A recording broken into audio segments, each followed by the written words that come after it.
오늘 취지, 전반적인 취지 먼저 설명드려야 되는데, 먼저 취지 설명 전에 어머님들 생각을 조금 알고 싶어서 설문지를 드린 거거든요. 어떤 인재상을 원하세요? 석준 어머님? 아, 예. 가볍게. 최근 들어서는 그러니까 사람들이 다 사회에 기여하는 방식이 다르잖아요. 네. 다 자기만 가장 많이 기여하고 있다는 생각은 그게 독불점인 것 같고, 네. 그러니까 다른 방식을 다 인정하고 존중할 수 있는 사람이었으면 좋겠어요. 네.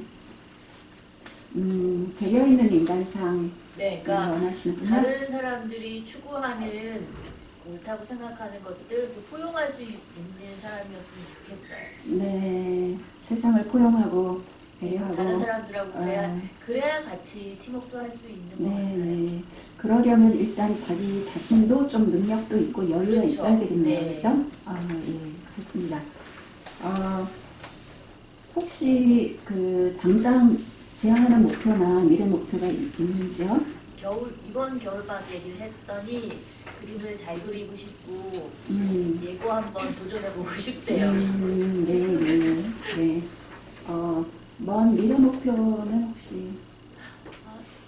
아직 그런 것까지는 없는데 그래서 뭐 디자인 쪽을 계속 하고 싶대요. 네. 그렇습니다. 민지 어머니는 어떠세요? 어떤 인재 사랑을 원하고 계세요? 우리 민지 어떻게 키울까요?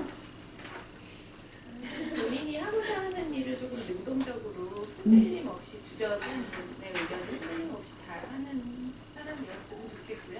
네. 그러려면 이제 커뮤니케이션이 조금 원활해야 될 것 같아요. 그래서 뭐 인성을 좀 갖춘 커뮤니케이션이 유연한 그런. 네. 구체적인 목표 같은 것도 얘기해 보세요. 네. 일단은 입시가 코앞이니까 일단 뭐 당장 눈앞에 못하려면 본인이 소한 바를 이루는 게 지금. 눈앞에 입시가 그 당면 문제죠? 네.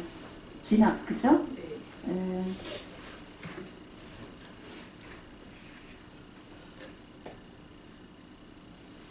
네.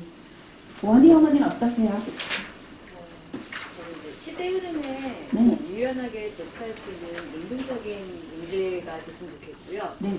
예비 고3이니까 일단 당장 그 대입이 중요시하고요. 네. 미래 목표는 본인의 표현에 의하면 작가?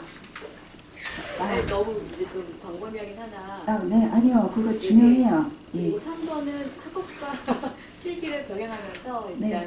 신체적으로도 그렇고 심리적으로도 굉장히 좀 애들이 부담감이 많은 것 같아요. 저도 많이 신경 써야 되는 부분인 것 같고 그리고 본인이 하고 싶어하는 게 미술이니까 그걸 이제 직업까지 같이 연결하는 방법 네네. 네, 그렇게 생각해봤습니다. 네. 그렇죠. 네, 우진이 어머니 혹시 뭐 어떤 인재상으로 키우고 싶으신지 그 상이 있으신가요? 본인이 원하는 거 네. 할 수 있는 본인이 원하는 거 네. 하도록 네. 어떤 인재상? 너무 지금 당황스러워서 네. 네. 원하는 길을 잘 갔으면 좋겠죠, 우선. 네. 예. 목표가 좀 구체적인 목표가 있나요? 설정돼 있나요? 아직 뭐 중학생이라 그런 거 생각해 본 것도 아직 없고 아직? 예, 알겠습니다. 뭐 비슷한 마음들 아니실까 생각을 해요. 일단 답변이나 뭐 이런 거는 이제 제가 교육과 입장에서 나름대로 풀어야 가야 할 길을 좀 이따 말씀드려볼게요.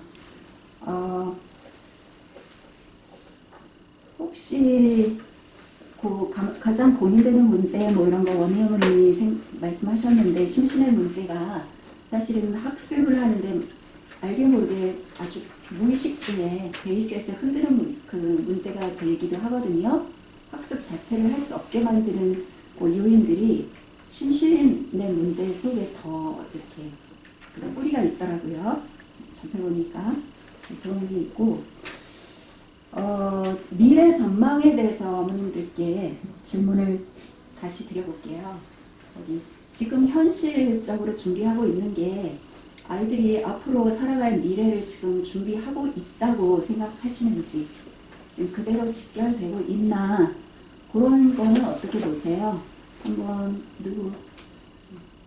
요즘 이제 다큐나 뭐 교육 문제 많이 생각하실 텐데, 다큐 보고 하실 텐데, 좀 개인적으로 어떻게 전망을 하고 계세요? 그냥 시대 전망?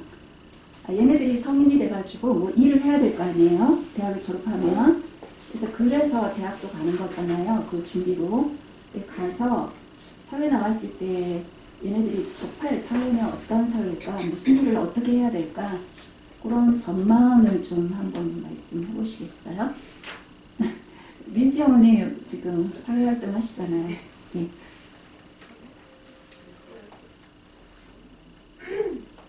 시대가 너무 빠르게 변하고 있어서 네네. 사실은 거기에 맞춰서 무언가를 준비해야 한다는 게 쉽지는 않은 일인 것 같아요. 그러니까 뭐 네. 미래를 예견하기도 어렵고 사실은 저희가 겪어보지도 않은 시대가 올 거기 때문에 뭐 저희 입장에서 그걸 준비시키기는 조금 어려울 것 같아서 저는 그냥 가장 기본적인 방향을 본인이 원하는 걸 찾아서 하는 거에 초점을 두고 있습니다. 왜냐하면 어쨌든 변하더라도 본인이 원하는 방향이면 그 안에서 유연하게 움직이는 건 본인이 결국은 찾아가야 되는 일이라고 생각을 하기 때문에 네. 일단 그걸 가장 큰 틀로 하고 있어요. 네, 맞아요. 네, 어쨌든 말을 듣건 안 듣건 어쨌건 자율적으로 내면에서 뭔가 꿈틀대고 움직이는 게 있긴 있어요, 애들이. 그죠? 그걸 믿을 수밖에요. 어때요? 우진이 어머니는 어떠세요? 아주 한참 사춘기를 많이 겪었는데.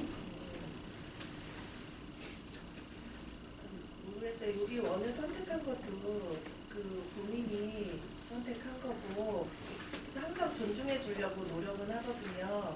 그러니까 뭐 아까 이재상도 말했듯이 본인이 원하는 거를 할 수 있는 그런 이제 자질을 부모가 좀 서포트를 해줄 수 있는 데까지는 해줘야 된다고 생각을 하는데, 현실 사회는 네. 아이가 원하는 그 사회랑은 너무 다르게 가고 있어서 그래서 솔직히 다른 학원이나 일반 학원에 적응을 못하고 여기 와서 이제 원장님의 그 철학이나 마인드가 이제 아들이랑 맞아서 이제 계속 하게 된 것 같거든요. 그러니까 모르겠어요. 현실 사회에 얘를 좀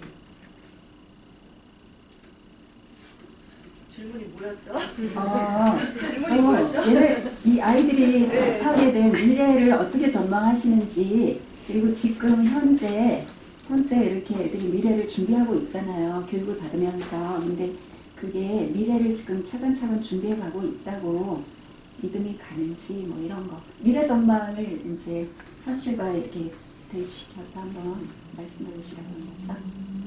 아니, 괜찮아요. 갑자기 질문 드려가지고. 네. 네. 찾아가는 중이죠, 뭐. 그죠? 네. 오진이가 찾아가는 중이에요. 잠재성이 분명히 있습니다. 어떻게, 원희 어머니 어떠세요? 원희도 상당히 사춘기 전반을 좀 많이 풍파를 겪었죠? 나름 폭풍에. 아닌가?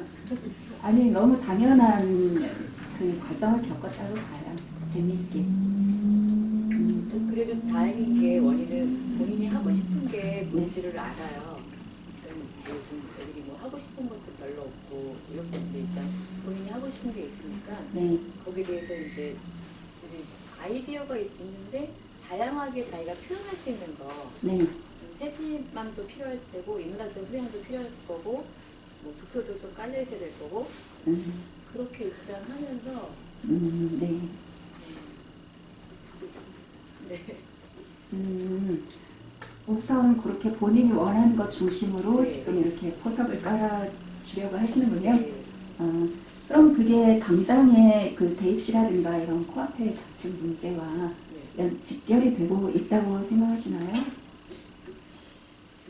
결국은 바탕이 되지 않을까 싶어요. 그러니까 급하게 정말 짧게 보면 네.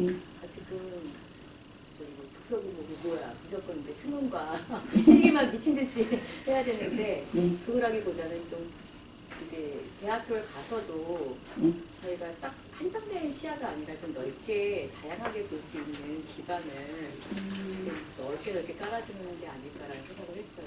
네네. 예. 현실성 있는 그 당장의 현실을 충족할 수 있는 그런 방법, 뭐 가이드라인 이런 거를 갖고 계신지도 사실 궁금한데 지금 질문 응답 시간이 좀 길어지니까 그냥 뭐 간단히 추려보면 간단히 너무 상식적으로 알고 있는 그 노선을 추고 넘어갈게요.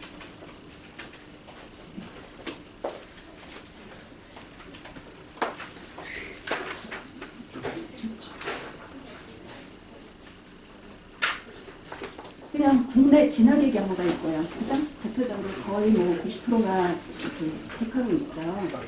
그리고 국내 진학의 경우에 뭐 흔히들 알고 계시는데 지금 대입시 경우에 학종 관리를 통해서 가는 경우가 대표적으로 있고 그 다음에 수능을 통해서 정시 라인으로 가는 경우 뭐 이런 게 있죠.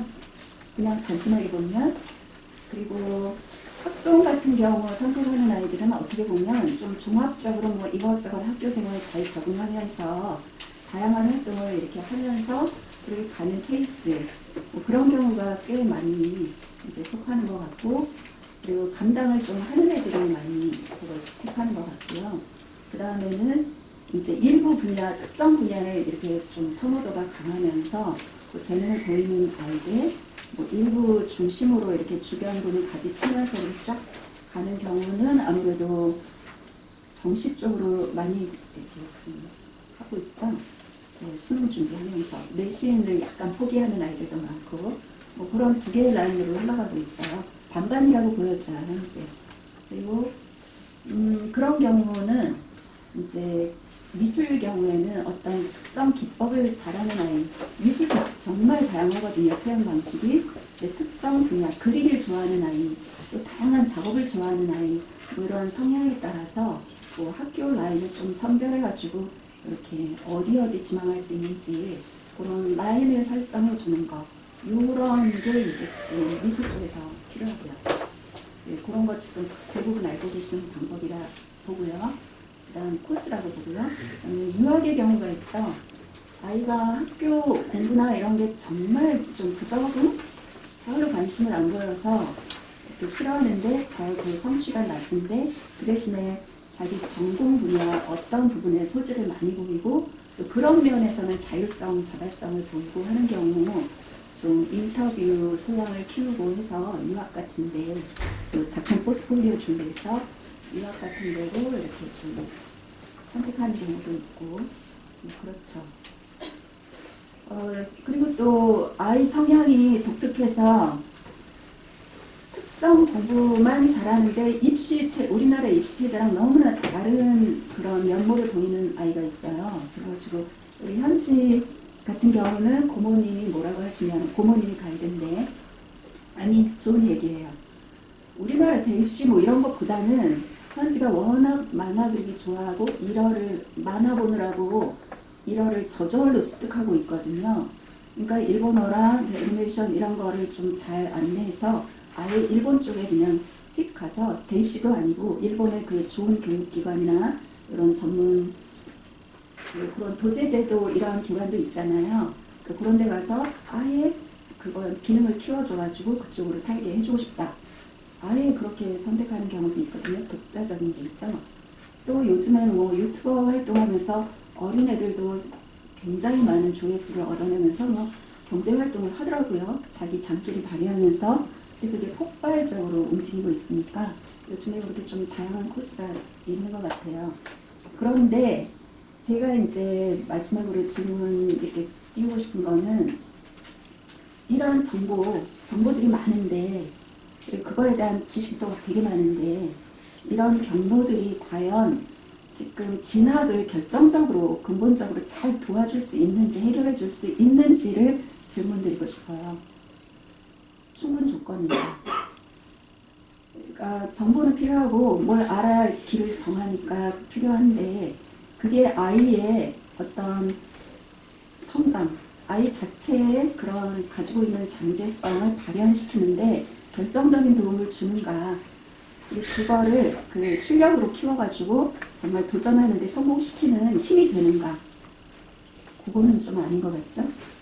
기계이자 도구적인 역할을 하는 거지 아이 자체를 키워주는 거는 아니잖아요. 근데 어머님들이 많이 노선을 결정할 때 정보 일변도로 자꾸 쫓아가면서 애를 갖다가 거기 집어넣는 경우가 많이 발생하니까 아이들이 정말 50% 이상 재수 상수가 발생하고 좀 고통을 겪는 일이 많이 생기지 않나. 저는 개인적으로 그렇게 생각을 많이 해봤거든요. 그래서 거기서 애들이 본의 아니게 어떤 경로로 도태가 일어나는지 학습 성장 과정에 왜 실패를 하고 도태가 일어나는지를 본의 아니게 부모님들이 좀 의사가 부모들이 과오를 저지르는 부분은 없는지 뭐 이런 걸 계속 몇 년 동안 제 나름대로 좀 성찰을 해왔죠. 성찰을. 지금 아까 민지 어머니 뭐 능동적이었으면 좋겠다고 얘기하셨고 그리고 좀 포용력 있으면서도 능력이 있는 그런 존재로 컸으면 좋겠다 이런 말씀하셨고 시대의 흐름이 막 급변하고 있는데 유연하게 언제든 대처하면서 좀 잘 살아갔으면 좋겠다. 그리고 자기가 원하는 길을 꼭 성취했으면 좋겠다. 정말 똑같은 심정이거든요. 저도 엄마들 그 말씀하신 속에 그 목표는 다 그대로 녹아 있잖아요. 그래서 그거를 위해서요. 막 고민을 한 7년을 했어요. 7년 동안 계속 쉬지 않고 고민하고 연구를 해왔는데 이제 그 중에 제가 나름대로 선생님들과 물론 상의 꾸준히 하면서 나름대로 추출한 인간상을 뭐라고 명명을 했냐 하면 리얼 아이예요. 제가 아주 그냥 아이 네이밍을 했어요. 아, 내가 키우고 싶은 아이들은 리얼 아이로 키우겠다. 이게 키우고 싶은 인간상인데 이제 그거 지금 설명은 못 드리겠어요. 시간이 걸리니까.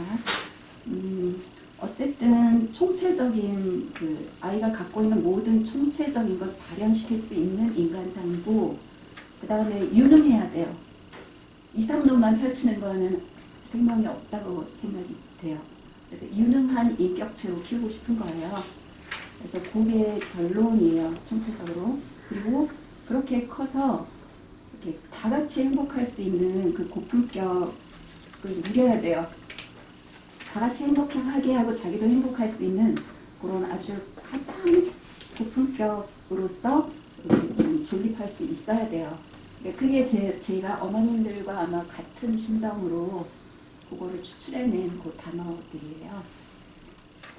그래서 그걸 그럼 방법론이 있어야 되잖아요. 해결을 해야 되는데 고민을 정말 꾸준히 해온 고민이 이제 현행 과목들이 너무 많다. 아이들이 학교에서 너무나 많은 교과 내용을 접하고 있는데 어떻게 단순화시켜줄 방법이 없나. 그리고 어떻게 하면 교과들을 다 필요하잖아요, 사실은. 근데 그거를 단순화시키면서 섭렵은 하되 그 섭렵하느라고 자기 꿈이나 자기가 정말 원하는 미술이죠, 우리는. 미술을 놓치고 교과에 더 많은 시간을 막 수없이 쪼개잖아요.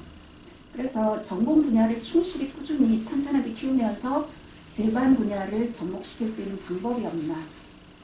그리고 어떻게 하면 종일토록 애들이 아침부터 밤까지 공부하잖아요. 학원과 학교를 넘나들고 있죠. 지금 학원 안 다닐 수 있나요? 없죠. 학교 다녀야 되죠. 이렇게 두 가지 교육기관이 병립하고 있는데 그게 애들의 현실이란 말이에요. 그걸 어떻게 하나로 묶을 수 없나. 하나로 통일시켜서 묶을 수가 없나. 정말 너무하다. 애들한테 너무한 걸 요구한다. 놀지 못하게. 그리고 온종일 10시간 넘게 공부하는데 그 시간이 유의미한가요? 애들한테 한번 꼭 솔직하게 말하라고 물어보세요. 공부 그 중에 10시간 중에 1시간 하는 애들, 1시간도 안 하는 애들도 많아요. 그치? 없지. 날 공감하지 않니? 물론 그 중에 2, 3시간은 공부하는 애들이 있어요. 아마 석준이 같은 경우는 좀 몇 시간 공부할 거예요. 아니에요. 그 중에 아니에요. 네, 아니에요. 다 아시는구나. 아무튼 가서 아예 그냥 저기 면피 하고는 자버리는 애들도 많고요. 중고등학교면 오온 종일 자다가 그냥 털고 이제 미술학원 오면 그림을 그려요. 뭐 이런 애들 꽤 있어요. 개 중에 공부하는 애들이 있어요. 뒤늦게 공부하는 애들이 있고 뒤늦게 이제 나중에 입시 당면해서 뒤늦게 2-3달 공부 뛰는 애들이 있고 이러거든요. 근데 왜 그렇게 열몇 시간씩 계속 집어넣어야 되냔 말이에요. 그래서 그런 거 공감하실 것 같아요. 그리고 근데 좀 그 중에 그런 전공 부분이라도 아니면 뭐 특정 지식이 좀 흥미롭게 진행되면 그게 왜 흥미롭게 진행되면 어른이 돼도 안 잊어먹잖아요. 그리고 저 같은 경우에 어른이 돼도 어렸을 때 선생님들한테 이것저것 배운 걸 써먹으면서 살거든요. 가끔은 그걸 이렇게 매치시켜가지고 새롭게 재맥락화 해가지고 뭐를 만들어내기도 한단 말이에요. 방법을. 저는 그게 정말 도움됐거든요. 배웠던 것들이. 근데 지금 애들은 너무 소나기처럼 쏟아지니까 그 작업 자체를 좀 할 여유를 못 갖는 것 같더라고요. 제가 보기에. 그래서 어떻게 흥미롭게 해서 유용하게 성인이 돼서도 전문가의 길을 갈 때 막 쓸까. 이제 그 부분. 그리고 이제 그 다음에 교사들 문제예요. 제가 몇십 년을 교사들을 거느리고 이렇게 뭐 크건 작건 진리하고 연구 같이 해왔는데 아마 민지영원에도 수학 들고 일하다 보면 고민될 때 있을 거요. 근데 뭐냐면 처음에 막 열심히 잘해요. 연구도 시키면 막 잘해요. 뭘 만들어 와요. 근데 한 1년, 2년, 3년 그리고 머리가 크잖아요. 매너리즘이 한번 생기면 그 다음에는 자기 논리만 앞세우고 연구를 잘 안 하기도 하고 자기가 굉장히 잘하는 줄 알고 거기 정체되는 경우가 있어요. 그리고 어떻게 보면 또 시스템화되면 개인적으로 연구하고 싶어도 그 시스템이 돌아가는 거에서 여지를 안 줄 때도 있고요. 그래가지고 제가 볼 때 자발적인 연구하는 사람이 정말 극히 드물었고요. 시키지 않으면 시키는 한 몇십 프로 응대하는 사람들이 있었고요. 지치는 거죠. 일하다 보면 또 일이 많아서 뭐 그런 거. 그러니까 교사들이 본심은 연구하면서 정말 제대로 하고 싶을 텐데 현실적으로 그게 해결이 안 된다. 그럼 교사도 같이 끝없이 성장하고 즐겁게 애들하고 이제 탐구하면서 같이 해갈 수 있는 방법이 없나. 뭐 이런 고민들을 정말 심각하게 했어요. 많이 진지하게. 또 학부모님들 문제가 있더라고요. 저도 교육을 해봤죠. 이제 교육을 시켜봤죠. 집에서. 그래가지고 너무 고통스러운 경우가 있더라고요. 애들하고 싸우니까 애들이 가끔 엄마한테 욕까지 해요. 멀쩡한 애가. 전 많이 겪었어요. 엄마한테 뭐 심한 말을 하는 거는 뭐 굉장히 흔하고 너무 자기가 하기 싫은데 엄마가 막 공부하라고 강요할 때는 욕까지 튀어나오는 경우가 있고 저한테 와서 이제 고백을 하고 이런 일들이 있어요. 선을 넘는 거죠. 터지는 거죠. 그래서 그런 부분하고 경제적으로 너무나 돈이 들어요. 학교 다니고 따로 학과학원, 실기학원 이게 학원을 돌아다니잖아요. 그러니까 돈이 굉장히 많이 들죠. 이런 질문들이 이게 지금 줄인 게 아니고 그 몇 년 동안 계속 있어온 거고 그걸 나름대로 힘은 없는데 해결을 꼭 해보고 싶었어요. 정말로. 이게 중간에 이런 이야기를 하면 전부 코숨치고 네가 어떻게 전부 이런 시선으로 네가 그거 어떻게 해? 아니 그거 어떻게 해? 전부 다 그래. 그거 무슨 저기 뜬구름 잡기야 이런 식으로 그런 생각을 왜 해?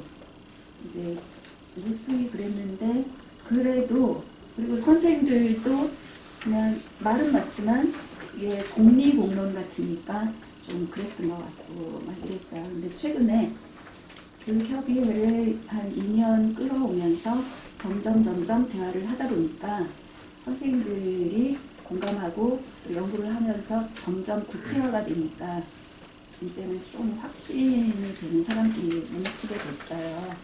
최근에. 네. 그래서 선생님들 연구가 참 좋고 또 제가 이렇게 추출해낸 어떤 원리, 약간의 원리 뭐 이런 거에 공감하면서 결속이 돼서 제가 신년도부터는 저 혼자 주인 안 하고 함께 주인 되자 이러면서 운영 시스템도 바꾸기로 했어요. 2월 달부터 본격 출발하기로 했는데 겉으로 학생들에게 변하는 건 없는데 아마 우리 선생님들과 제가 같이 주인 자격으로 조합 운영하듯이 그렇게 출발하기로 했고 아마 같이 연구를 그냥 서로 의무화하자 우리 연구 이래가지고 모여서 좀 더 박차를 가하기로 했고 뭐 이런 운영 시스템이 바뀌었다는 거 말씀드리고 싶어요. 그래서 여기 계신 선생님들 대다수가 명칭만 뭐 그러니까 역할만 직책만 좀 제가 당분간 원장은 계속 하겠지만 뭐 다 원장이고 다 주인이라는 거죠. 다 오너고 그렇게 알면 되실 것 같아요. 예. 여기서 그러면 운영 구조를 정리해봤어요. 그래서 마지막 운영 구조는 학교와 학원의 이분화된 교육 현실을 일원화시켜주고자 하는 작은 형태의 미술 학교 형식이에요. 여기가 교육원이거든요. 허가가 교육원인데 학교에서 좀 못하는 거, 학원들이 못하는 거를 좀 아울러가지고 이렇게 집합된 교육 형식으로 만들어 보려고 애를 쓴 거예요. 학교는 뭐 일반 학교 다니면 돼요. 근데 여기도 저녁에 와서 미술만 하던 간간히 인문 교과도 같이 병행해서 여기서 하든 뭐 기존 학교의 보조적인 교육으로 하든 어쨌든 간에 전문, 기초 전문의 작은 학교 형식이라는 거를 알아주셨으면 좋겠어요. 허가와 상관없이요. 교육원입니다. 허가는.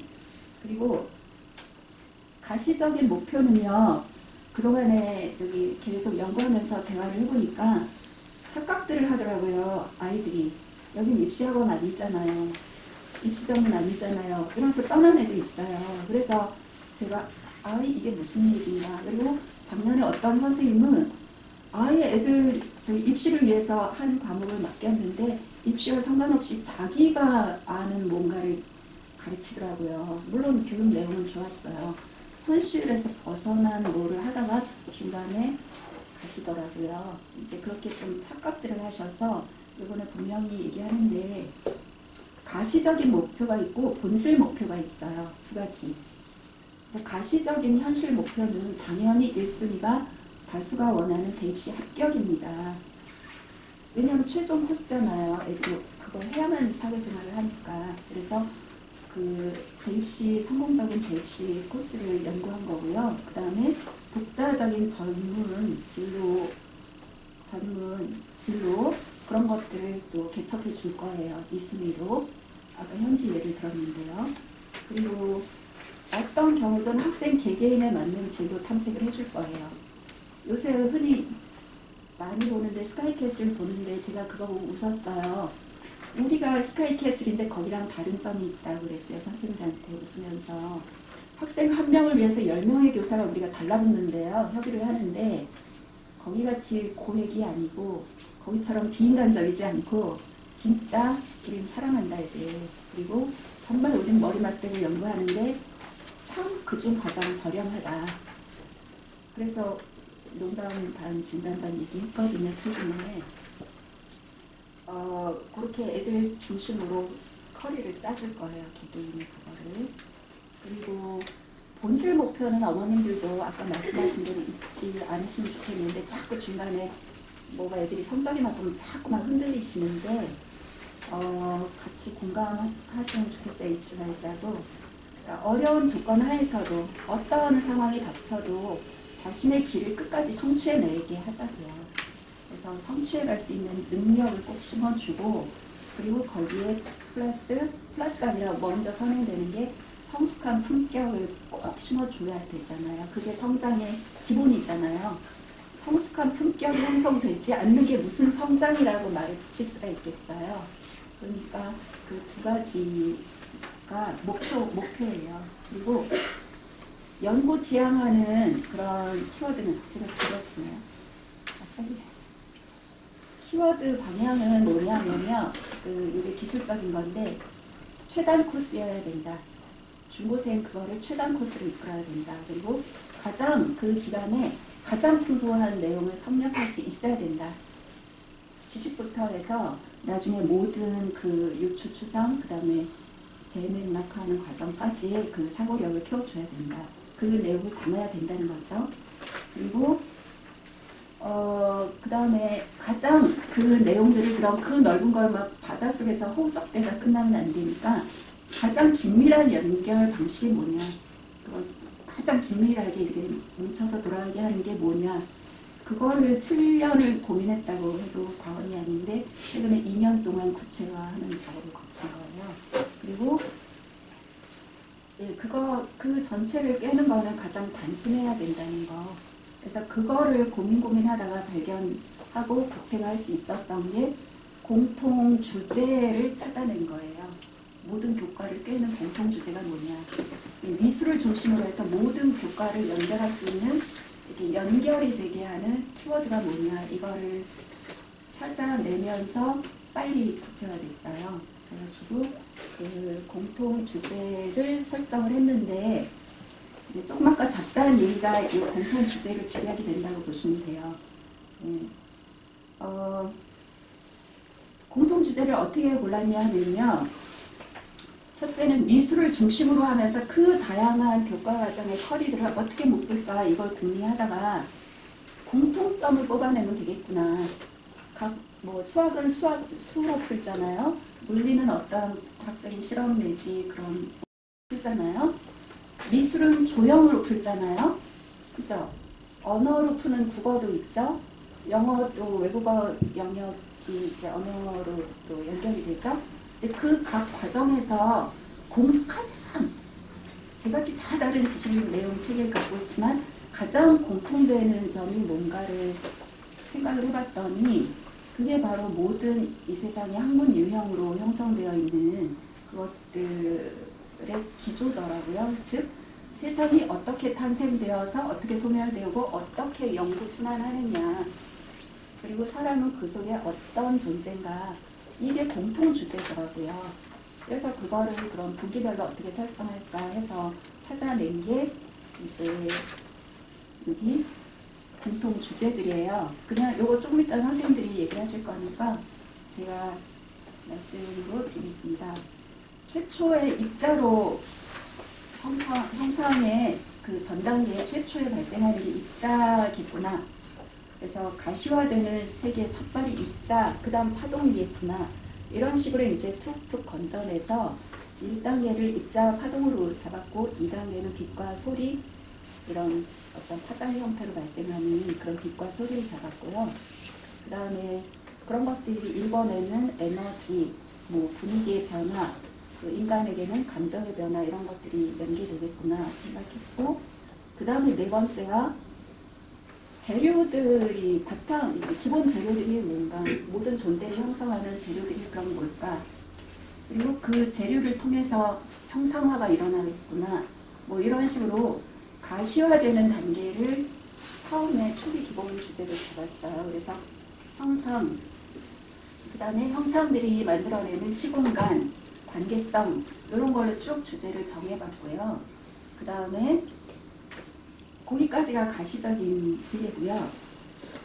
그 다음에 이제 비가시적인 그 추상 요소들로 넘어가는데 거기서 인간의 사고력과 직결되는 거죠. 창의성과 직결되는 작용인데 유추, 추상, 그 다음에 생성, 소멸의 원리, 그 다음에 현상과 본질로 들어가는 이렇게 관찰하는 거, 그 다음에 그 전체를 깨는 변화, 불변 이런 식의 10단계를 마련해가지고 이걸 1년, 2년, 3년, 4년 애들이 성장하는 과정에 난이도 조절을 하면서 나선 형식으로 확장되게 순환시키면 되겠구나 이런 생각을 하게 된 거예요. 결론을. 그래서 이거를 이제 나름대로 검증해 본다면 이 주제가 괜찮은가 이 사람 저 사람 못 보고 돌아다녔죠. 일단 최근에 어느 수학자 아무리 수학 전공자들한테 물어봐도 시원치 않았는데 어느 정말 논문을 쓰고 있는 수학자 한 사람이 이것은 수학 전체입니다. 수학 세계 전체를 지금 말씀하시는 겁니다. 이러더라고요, 저보고. 수학이 직결되어 있다는 거죠. 그리고 물리 전공자 당연히 물리에서 이거를 바로 다루고 있습니다. 물리 교과서에 다 나오는 주제입니다. 이렇게 얘기를 해주고요. 또 언어 쪽도 그러신 것 같아요. 그리고 제가 다루는 미술 기초 조형에서 결국 토포를 만들 때 다루는 모든 주제들이 이것들로부터 파생되거든요. 예술가들도 어떻게 보면은 예술가들이 독창적으로 생각해내는 모두는 소재, 뭐 주제, 뭐 그 본질적인 그 주제, 테마, 뭐 이런 것들이 다 이런 관계에 다 속해 있거든요. 이런 주제들 속에. 그래서 뭐 미술가들에게는 보편적인 주제예요. 그래서 이게 꿰어지더라고요. 그래가지고 처음 들으시는 분 좀 많이 할 수도 있겠는데요. 그래서 이거를 일단 실험 1년 동안 약간 다는 뭐 안 됐지만 실험적으로 가동을 해봤어요. 우리 고등학생들 데리고. 그래서 성장 과정 지켜보고 했거든요. 그리고 또 공통 주제는 아니어도 일부 교과, 여기 조금 이따 소개할 교과들 중에 여러 가지 연계를 몇 년 전부터 제가 개인적으로 또 실험을 해봤어요. 그러면서 그 실험 결과 제가 성공적으로 마침표 찍은 학생이 김희경이라는 학생이에요. 정말 백지 상태의 어떤 희경이를, 뭐 지식이야 있었지만 희경이를 몇 년 걸쳐서 이렇게 딱 좀 성공적으로 되게 흡족하게 배출한 결과거든요. 그런 연계성 있는 수업을 했었거든요, 제가. 그땐 팀이 없었고 개인적으로 했었고 요즘엔 팀으로 움직이는 거죠. 그래서 그런 과정 뭐 몇 가지 좀 입증 실험 그 데이터로서의 그 졸업생들이 있습니다.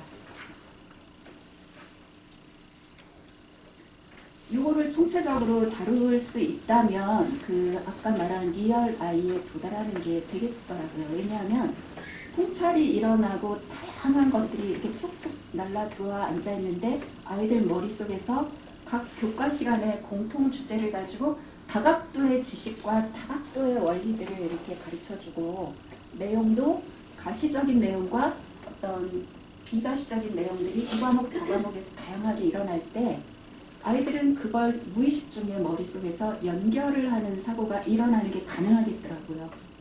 연결이 시작되면 그때부터는 이제 유추도 가능하고 나름대로의 독자적인 사고가 시작이 되는 거거든요. 연결이 안 일어나고 지식 습득만 계속하면 절대 이게 자생적인 사고가 일어나지 않거든요. 지금 요즘 교육의 맹점이 그거거든요. 지식만 채우는 걸로 자꾸 끝나는 거. 근데 요 공통 연계로 설정한 교육은 그런 사고력을 키워줄 수 있는 좋은 방법이더라고요. 그리고 미술이 놓쳐지지 않아요. 중심 축이니까. 그리고 언어 시간에 배운 거, 다른 시간에 배운 모든 것들이 미술에서 주제가 될 수 있어요. 조형할 수 있는 주제가 될 수 있으니까 아주 좋아요.